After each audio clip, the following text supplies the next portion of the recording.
Hello friends, आपका फिर से स्वागत है पढ़ाई लिखाई ज्ञान में।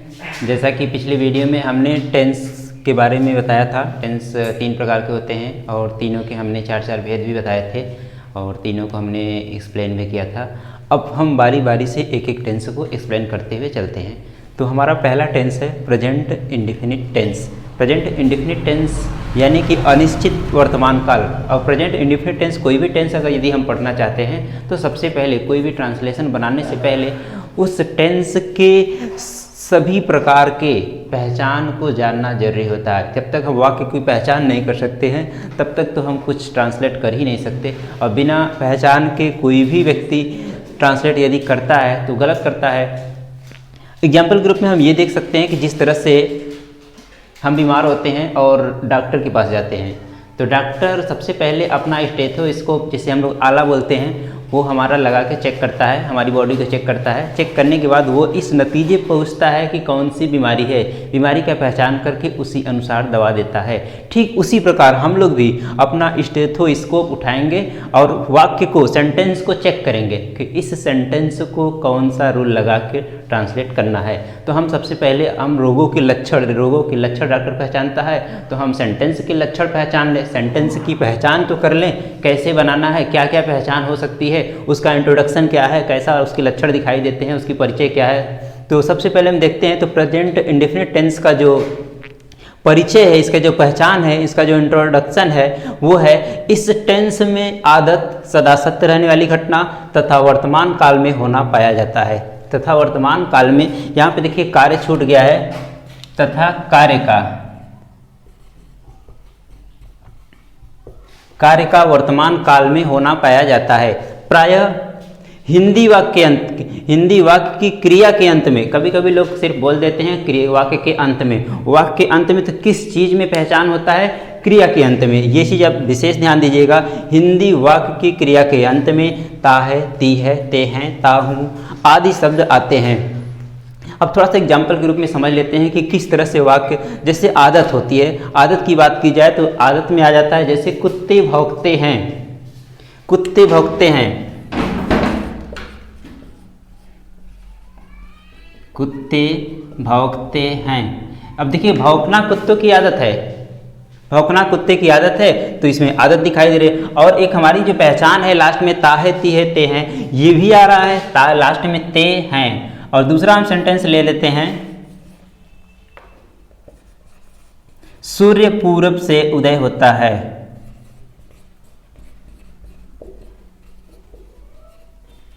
सूर्य पूर्व से उदय होता है। अब देखिए इस सेंटेंस को, सूर्य पूर्व से उदय होता है तो इसमें सदा सत्य रहने वाली घटना का जिक्र हो रहा है और इसमें आदत दिखाई दे रही है। और उसके बाद हमने लिखा है लास्ट में क्रिया के अंत में ता है, ती है, ते हैं आदि सब रहता है क्रिया के अंत में। अब देखिए इसमें उदय होना क्रिया है, भौंकना क्रिया है, तो क्रिया में ही ता ते ती लगा है, किसी अन्य शब्द में नहीं लगाया गया है।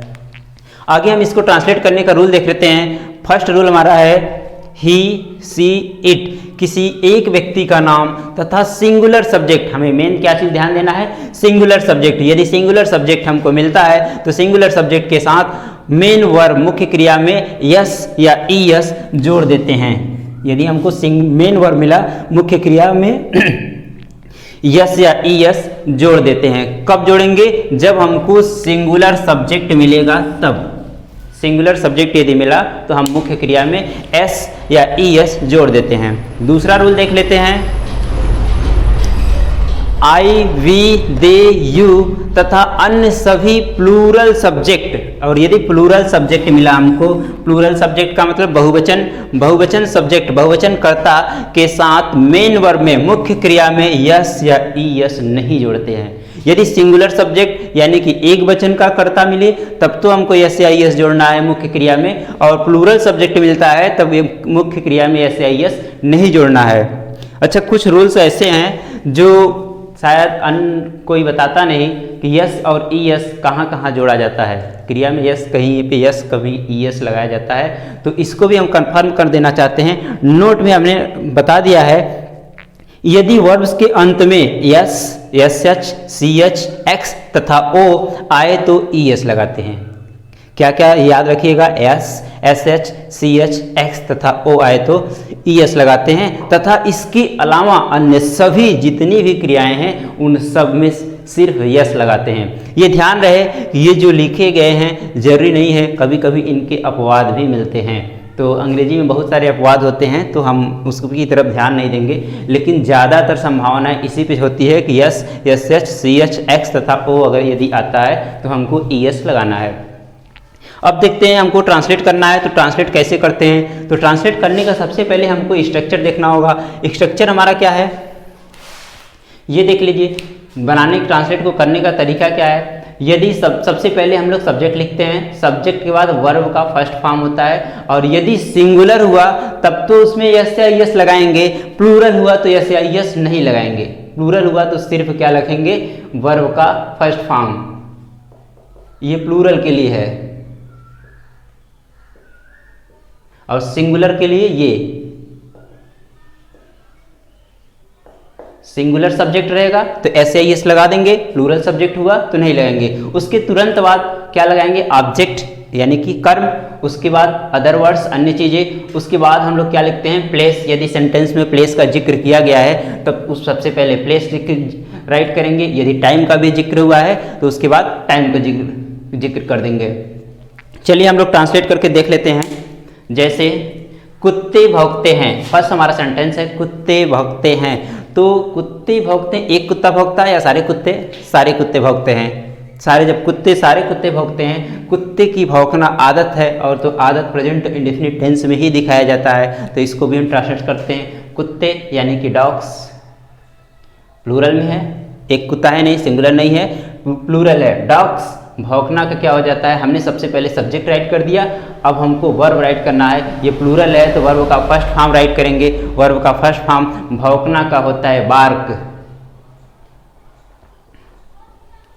Dogs bark. अब इसमें अन्य कोई भी चीज़ नहीं है, बस कुत्ते हैं, भौंकना है। हाँ, एक चीज़ और ध्यान दिया जाए, प्रेजेंट इंडेफिनिट टेंस में ये जो लास्ट में है लिखा होता है, हूँ, हो, इनकी अंग्रेजी नहीं लिखी जाती है। कुछ बच्चे कभी कभी कंफ्यूज में हो जाते हैं और इनकी अंग्रेजी इज एम आर लगा देते हैं, गलत कर बैठते हैं। ऐसा नहीं करना है हमें, इसमें हमने स्ट्रक्चर में कहीं भी इज एम आर का जिक्र नहीं किया है, तो आपको भी ऐसा नहीं करना है। हमारा सेंटेंस ये ट्रांसलेट हो गया। नेक्स्ट सेंटेंस क्या है, सूर्य पूर्व से उदय होता है, सूर्य द सन। हाँ, ये ध्यान दीजिएगा, सन जो है, सूर्य जो है, उसके पहले हम द लगाए हैं। जो चीज इस दुनिया में अपनी प्रकार की केवल एक है उसके पहले द का प्रयोग जरूर करते हैं। द सन। अब उदय होना, हमारा वर्ब क्या है, उदय होना। सन भी अकेला है, ध्यान रखिएगा, सन इसमें सिंगुलर है, एक ही सन है, सिंगुलर है तो हमें सिंगुलर वाला रूल लगाना होगा। द सन उदय होना, राइज, राइज हमने कर दिया।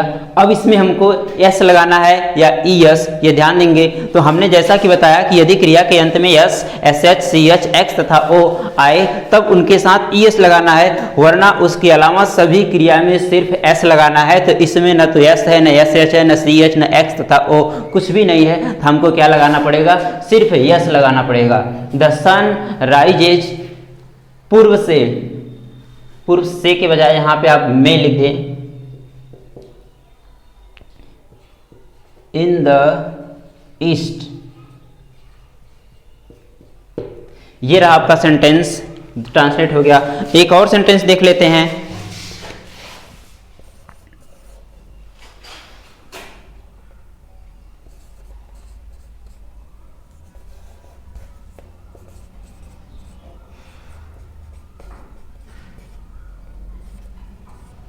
वह प्रतिदिन स्कूल जाती है, वह प्रतिदिन स्कूल जाती है। तो सबसे पहले हम देखेंगे इसका सब्जेक्ट बनाना है। सब्जेक्ट वह है, अब सब्जेक्ट वह सिंगुलर है, अब वह जो सिंगुलर फॉर्म में है, और इसका जेंडर देखें तो फीमेल, तो फीमेल वह है तो इसका सी हो जाएगा। सी हमने सब्जेक्ट राइट कर लिया है। सब्जेक्ट के तुरंत बाद हमें क्या राइट करना है, वर्ब का फर्स्ट फॉर्म। वर्ब हमारा है जाना, जाना का होता है गो। अब गो में यस या ईएस लगाना है, क्योंकि ये सब्जेक्ट हमारा सिंगुलर है, जब सब्जेक्ट सिंगुलर है तो गो में यस या ईएस लगाना पड़ेगा। तो हम गो में लास्ट में ओ आ रहा है, हम अपना रूल देखते हैं, यदि क्रिया के अंत में s, h, c h, x तथा ओ आए तो ईएस लगाना है। तो इसमें ओ आ रहा है आपके पास, और ये सब्जेक्ट हमारा सिंगुलर भी है, तो हम क्या लगा देंगे, e s. She goes to school. उसके बाद प्रतिदिन के लिए आप चाहे तो डेली लगा दें या फिर एवरीडे लगा दें।